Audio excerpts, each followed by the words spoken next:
और आज हम बात करने वाले हैं नेटवर्क के बारे में। तो जानते हैं नेटवर्क क्या होता है। तो नेटवर्क एक कंप्यूटर्स की श्रृंखला है जिसमें बहुत सारे कंप्यूटर एक दूसरे से कनेक्ट होते हैं।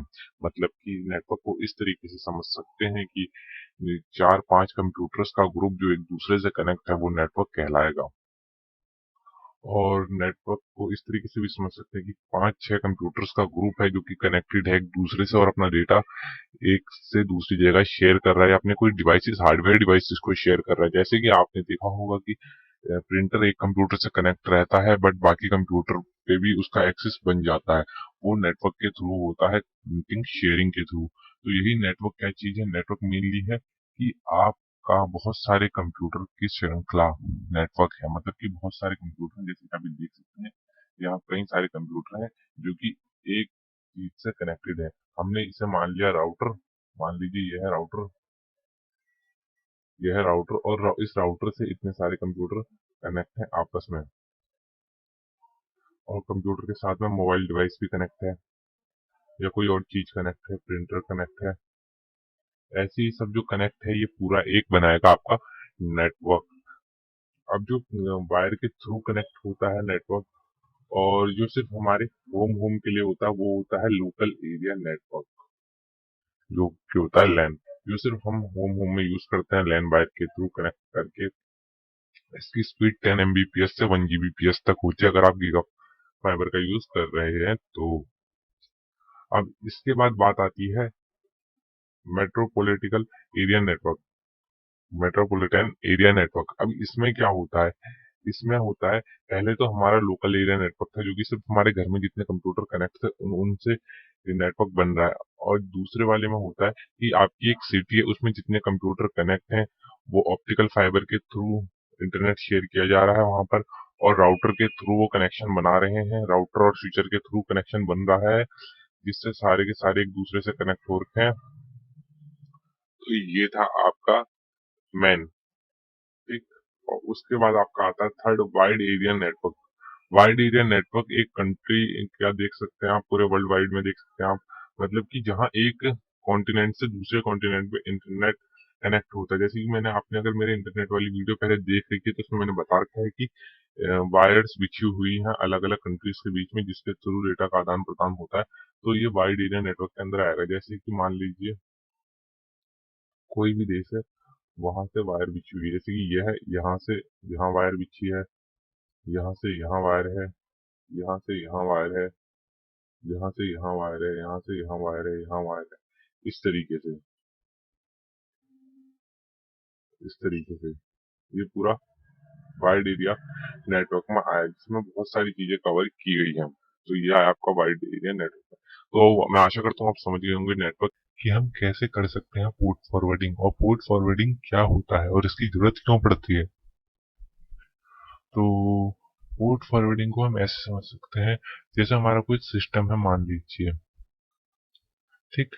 अब हमारे पास कोई सिस्टम है, हम चाहते हैं कि हम उस सिस्टम के डेटा को कहीं से भी एक्सेस कर सके। तो इसके लिए हम क्या करते हैं, अपने सिस्टम में एक पोर्ट को फॉरवर्ड कर देते हैं जिसके थ्रू हम इंटरनेट से कहीं से भी उसके डेटा को एक्सेस कर सकते हैं। अब मत ये थोड़ा कंफ्यूजिंग हो गया बट अब हम थोड़ा थोड़ा सिंपल और समझते हैं कि पोर्ट क्या होते हैं। सबसे मेन चीज, ठीक। और जो पोर्ट होते हैं जैसे कि आपके यूएसबी लगाने के लिए पोर्ट होते हैं कंप्यूटर पे, ऐसे आपके सिस्टम के अंदर वर्चुअल पोर्ट्स होते हैं। तो उन्हें फॉरवर्ड करना ही पोर्ट फॉरवर्डिंग कहलाता है, सिंपली। ओके। अब देखिए, ये जो पोर्ट्स होते हैं ये होते हैं 65,535 पोर्ट्स आपके सिस्टम के अंदर, जिनका अलग अलग वर्किंग होता है, जिसमें से 1000 पोर्ट्स आपके लिए मेन होते हैं, ठीक। अब देखिए, अब मान लीजिए आपने अपने सिस्टम में डाला XAMPP, XAMPP Apache server, okay. अब उसका आपने अपने सिस्टम में डाला और यूज कर रहे हैं।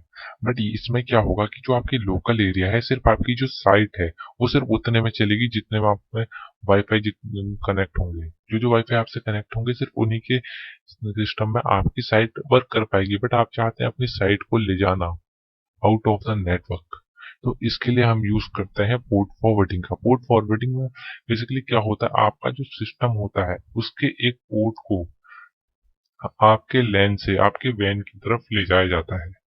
ये मान सकते हैं हम हमारे जैसे घर में कई सारे दरवाजे होते हैं, ऐसी कोई एक दरवाजा आपके सिस्टम का, कोई एक पोर्ट आपके सिस्टम का ओपन कर दिया जाता है, ठीक, जिससे आपका सिस्टम डेटा का आदान प्रदान कर पाता है, मतलब कि उसमें डेटा आ भी पाता है, डेटा जा भी पाता है। तो इसीलिए हमें पोर्ट फॉरवर्डिंग की जरूरत पड़ती है। अब जानते हैं पोर्ट फॉरवर्डिंग होती कैसे है मेनली। तो देखो, पोर्ट फॉरवर्डिंग करने के ना कई सारे तरीके हैं, या आप राउटर से कर सकते हो या आप वीपीएन से कर सकते हो।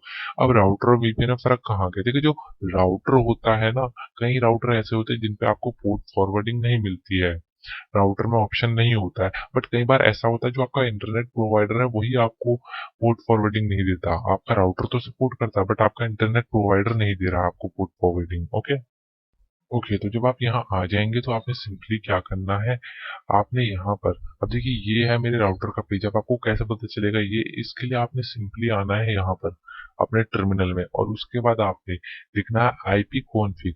इसके बाद आप नीचे आएंगे और आपको यहाँ पर एक ऑप्शन मिल जाएगा, यहाँ पर लिखा होगा इथरनेट अडेप्टर इथरनेट।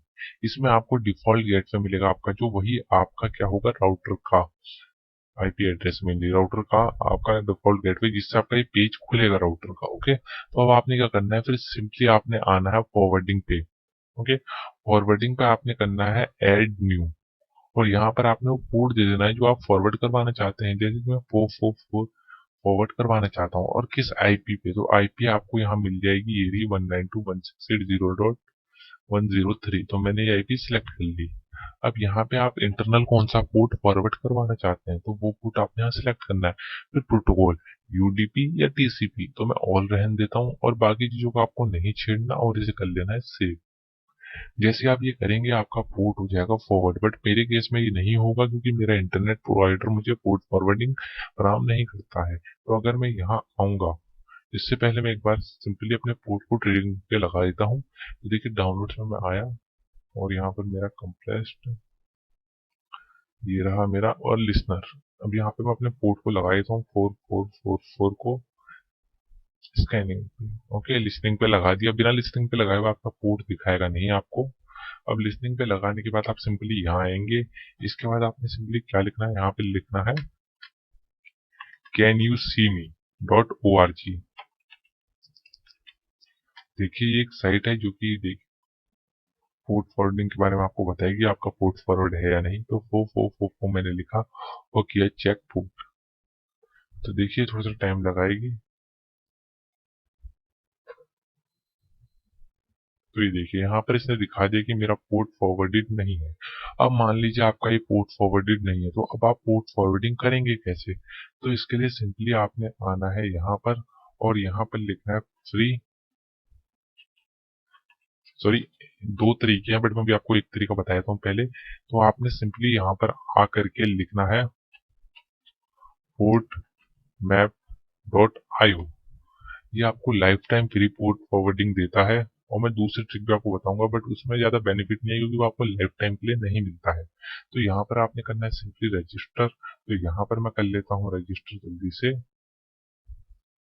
तो ये वीडियो में भी यहाँ पे, ओके, तो यहाँ मैं कर चुका हूँ रजिस्टर, और जब आप यहाँ पर रजिस्टर कर लेंगे तो इसके बाद सिंपली आपने आना है कहाँ पर, कॉन्फ़िगरेशन पे। कॉन्फ़िगरेशन पे आने के बाद आपने सिंपली यहाँ पर बनाना है एक कॉन्फ़िगरेशन नया, तो मैं पुराना डिलीट कर देता हूँ अपना। ओके, तो आपने यहाँ पर आने के बाद सिंपली क्या करना है, क्रिएट न्यू कॉन्फ़िगरेशन पे टैप, तो यहाँ पर आपने फर्स्ट नेम कुछ भी देना है, हम देते हैं एनडी। ओपन वीपीएन का हम यूज करने वाले हैं, पोर्ट हम टीसीपी फॉरवर्ड करेंगे, कमेंट आप कुछ भी दे सकते हैं, और कर देंगे जनरेट। तो जनरेट करने के बाद ये देखिए जनरेट हो चुका, और इसे हम कर लेते हैं डाउनलोड। डाउनलोड हो चुका है ये, और इसे कर देते हैं हम क्रिएट। तो ये हो चुका पहला प्रोसेस हमारा कंप्लीट। इसके बाद आना है मैपिंग रूल पे, और जो पोर्ट आप अपने सिस्टम को फॉरवर्ड करना चाहते हैं उसे आपको यहाँ सेट करना पड़ेगा। तो हम कर देते हैं क्रिएट न्यू रूल, और देखिए ये सारे ऑप्शन आपने ऐसे ही रहने देने हैं, बस आपको यहाँ पे पोर्ट देना अपने पीसी का। तो मैं 4444 दे देता हूँ और क्रिएट कर देता हूँ। तो देखते हैं ये क्या होता है। तो ये वाला पोर्ट ऊपर वाला किसी ने पहले से ही ले रखा है, तो 456 3 दे दिया मैंने यहाँ पर। तो ये देखिए 4563 पे हो चुका है, ये बन चुका है मेरा। अब आपको इसे सेटअप कैसे करना है, इसके लिए आपने गूगल पे आना, लिखना है ओपन वीपीएन। देखिए यहाँ पर आपको डाउनलोड का ऑप्शन मिल जाएगा और यहाँ पर कम्युनिटी डाउनलोड का ऑप्शन मिल जाएगा। तो यहाँ पर आते हैं कम्युनिटी डाउनलोड्स में हम सिंपली, और नीचे की तरफ यहाँ पर आपको विंडोज के लिए मिल जाएगा सिंपली। ये देखिए विंडोज 10 का ये रहा, इस पे हमने टैप किया और ये हो गया डाउनलोडिंग स्टार्ट। अब इसे हम कर लेंगे इंस्टॉल सिंपली।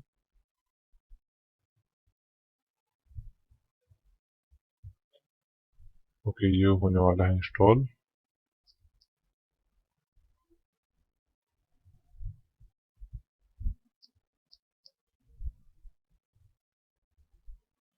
नेक्स्ट और फिनिश। ये देखिए फिनिश कर दिया हमने। अब हम इसको करते हैं शो इन फोल्डर, और ये जो हमारी फाइल है इसको हम करेंगे कॉपी और जाएंगे सी ड्राइव में। सिंपली हमारा सी ड्राइव में जाने के बाद हम जाएंगे प्रोग्राम फाइल्स और यहाँ पे ओपन वीपीएन होगा, ये रहा। और यहाँ पे कॉन्फ़िगरेशन में जाकर के इस फाइल को हम कर देंगे पेस्ट। तो ये मैंने किया फाइल पेस्ट।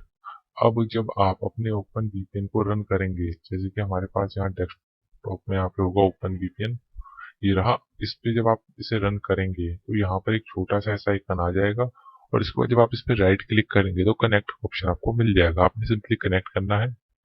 जो कनेक्ट हो रहा है, थोड़ा सा टाइम लेगा।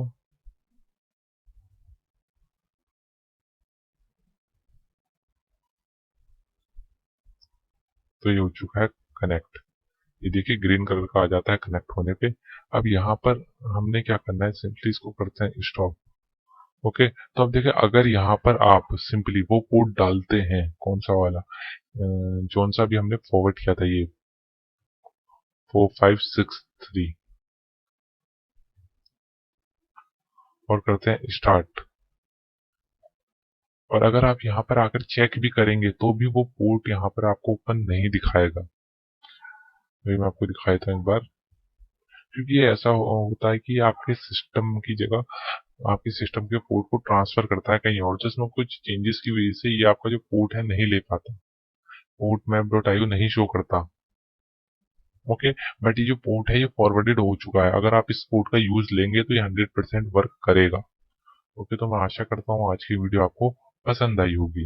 है आईपी एड्रेस के बारे में, तो चलिए शुरू करते हैं। तो आपने पहले नेटवर्क के बारे में जाना, नेटवर्क क्या होता है, इंटरनेट कैसे वर्क करता है। तो आज हम बात करते हैं आईपी एड्रेस के बारे में। तो चलिए जानते हैं। आईपी एड्रेस को जानने से पहले हम एक सिंपल सा एग्जांपल समझ लेते हैं। मान लीजिए ये 4 पीसी हैं एक राउटर से कनेक्ट हुए, क्योंकि एक नेटवर्क बना रहे हैं।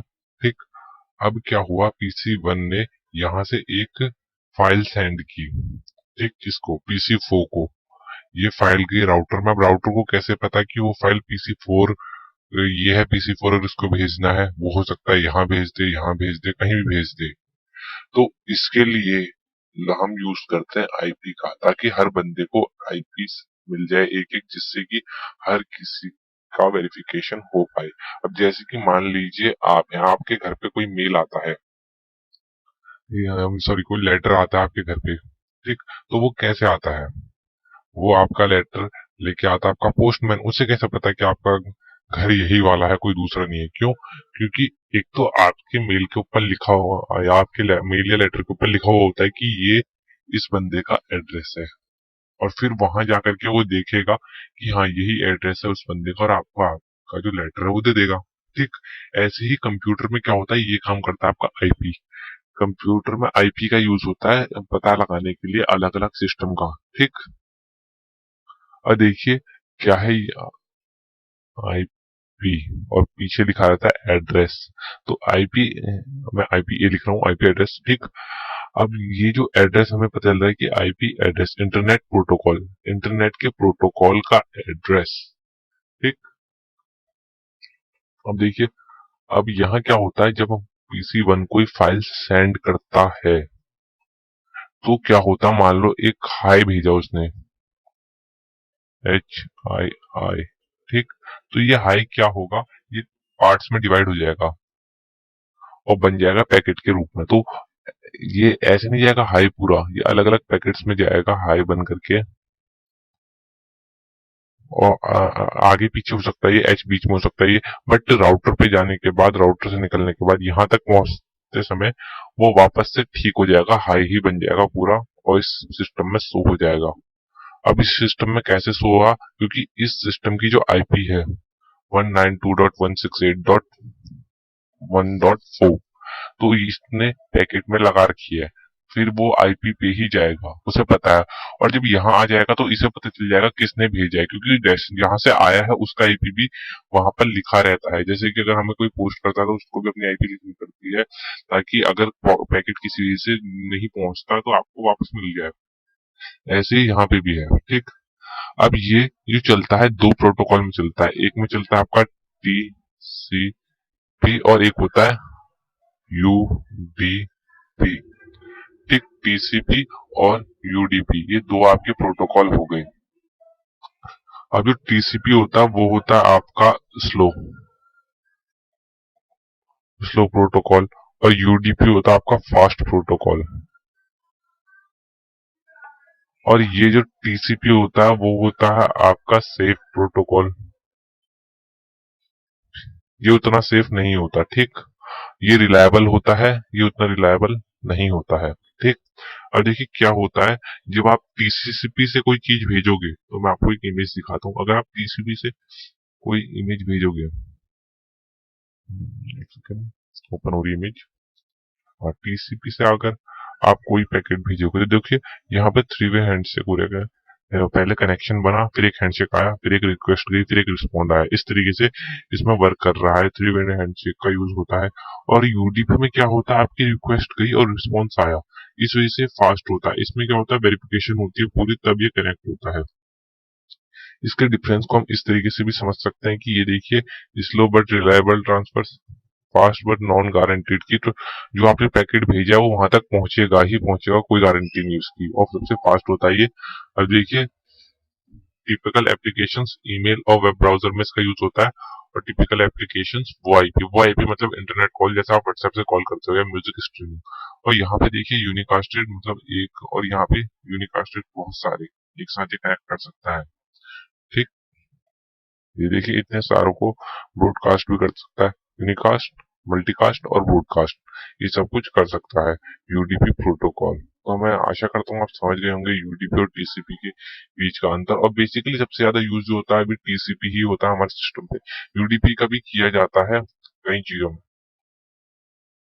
कि सॉक्स क्या है और इसका यूज क्यों करना चाहिए। तो देखिए, जैसे प्रॉक्सी है वैसे ही आपका सॉक्स भी है, बट सॉक्स थोड़ा एडवांस होता है। इसमें जो आपको है एसएसएल, एचटीटीपीएस सब कुछ मिलता है।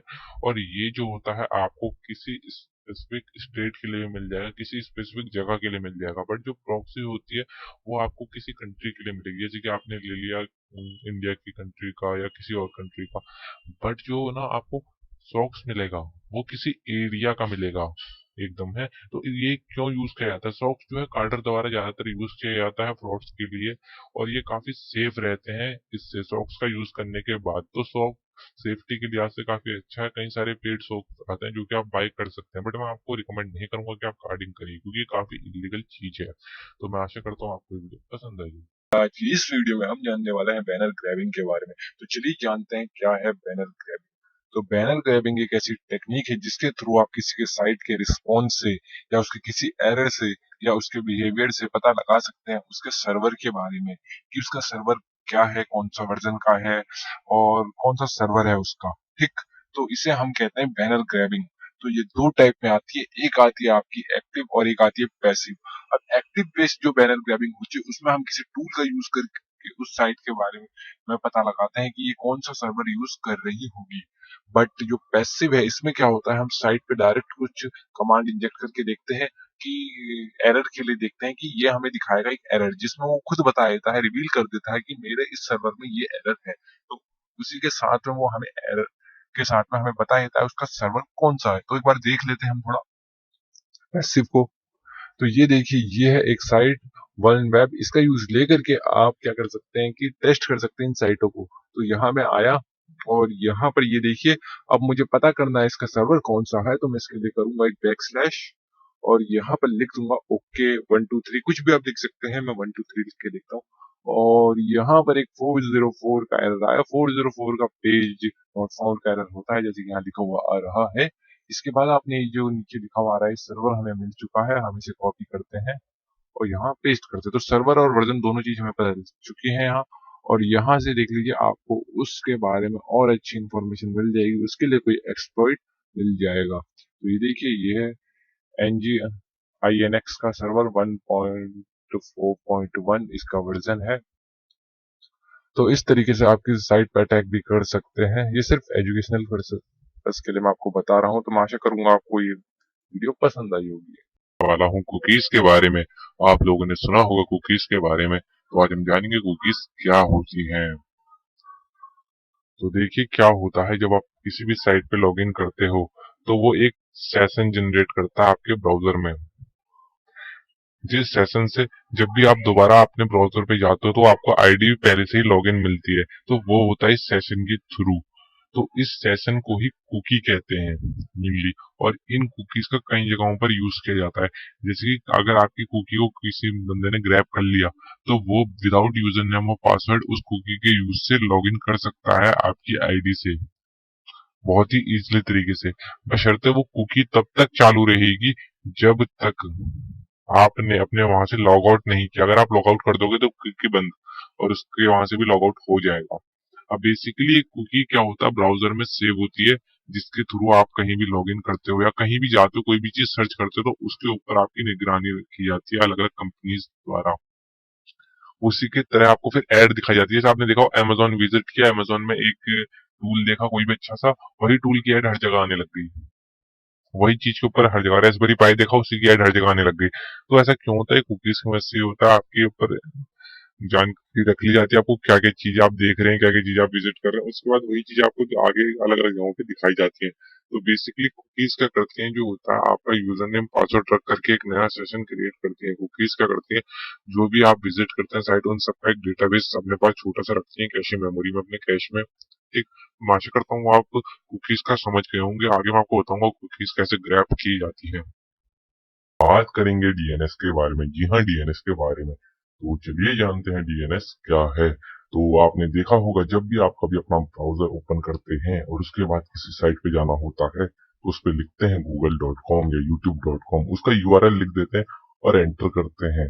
तो ये जो आप छोटा सा लिखते हैं google.com, youtube.com, यही है आपका डीएनएस, डोमेन नेम सिस्टम। अब ये डीएनएस की जरूरत क्यों पड़ी, आखिर क्या है वर्क इसका? देखो, आपने यहाँ पे google.com लिखा तो कभी भी आपके सर्वर के पास google.com नहीं जाएगा। सर्वर को पता ही नहीं है google.com क्या है मेनली। ठीक, मेनली जो होता है वर्क करता है आपका सारा आईपी पे। किस पे?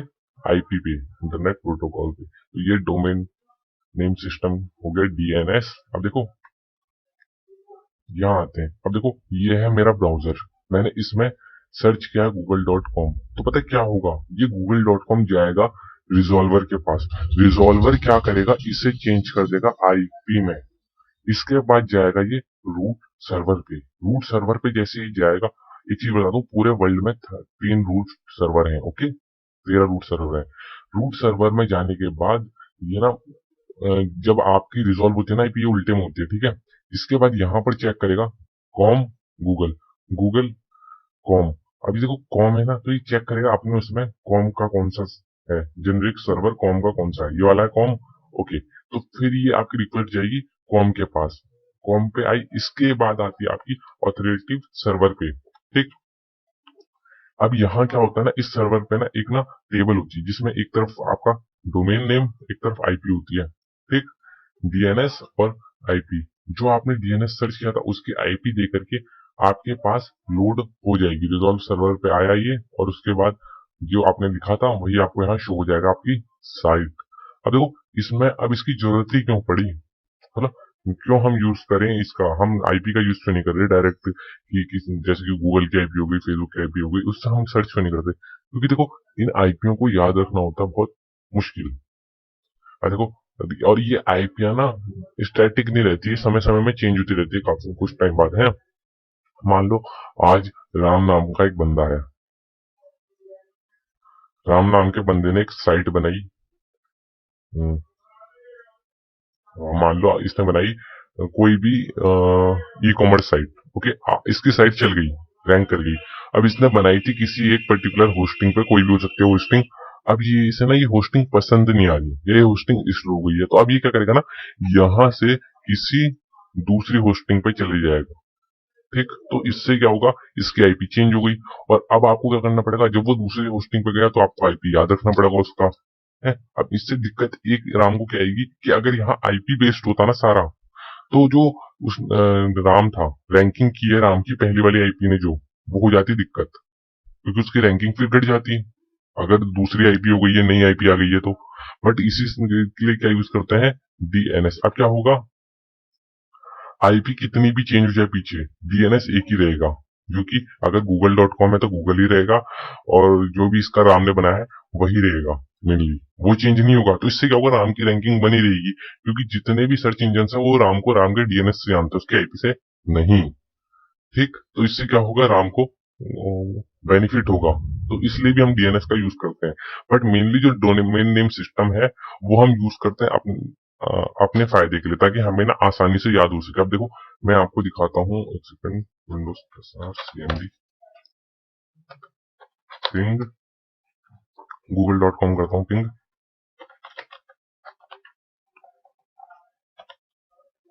जी, google.com को मैंने पिंग किया तो देखो ये जो आई है ना आईपी, ये गूगल की आईपी। मैं चाहूँ ना इससे भी गूगल को सर्च कर सकता हूँ। यहाँ आया ना, नया पेज ओपन किया, पेस्ट किया और एंटर करूंगा, गूगल ही खुलेगा। बट बात क्या है यहाँ कि मेरे को अब मैं याद थोड़ा रखूंगा इसे 172.21.27.147। अब ऐसी वो 174, हाँ ऐसी मैं अलग अलग याद रखता रहा फेसबुक किन किन की, तो पागल हो जाऊंगा। इसलिए सबसे आसान तरीका मेरा क्या है कि मैं इनका डीएनएस याद कर लूँ, google.com, facebook.com, बस। तो यही है, ह्यूमन माइंड जो है अल्फाबेट को जल्दी याद करता है, इसलिए हम मेनली इसका यूज करते हैं। अब देखो यहाँ पर भी मैंने जो आपको रूट सर्वर का ये बताया ना कि रूट सर्वर पे जाता है, ये तब जाता है जब आपके आईएसपी में आप पहली बार कोई साइट को सर्च कर रहे हो। मैं एक चीज बताता हूँ आपको, जैसे यहाँ कंट्रोल शिफ्ट एन करते हैं पहले, कंट्रोल एन, हाँ, ये एक साइट, देखो गूगल लिखूंगा ना तो जल्दी से खुल जाएगा गूगल मेरे वेब ब्राउजर में। ठीक, मगर अगर मैं कोई नई साइट विजिट कर रहा हूँ जो कि मेरे एरिया में पहले किसी ने विजिट नहीं की है, तो क्या होगा ना, वो रिक्वेस्ट जाएगी रूट सर्वर पे। ठीक, वो रिक्वेस्ट जाएगी जो मैं पहली बार सर्च कर रहा हूँ, और सर्च करके मेरे पास आएगी। अब यहाँ पर क्या होगा, बीच में मेरा आईएसपी भी आता है। ठीक, अब मैंने इरेजर यूज करते हैं,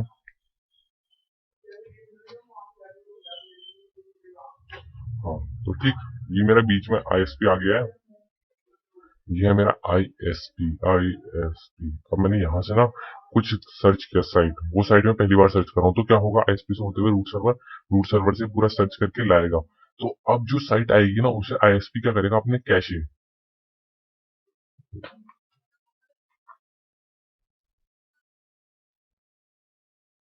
कैशे मेमोरी में सेव कर लेगा।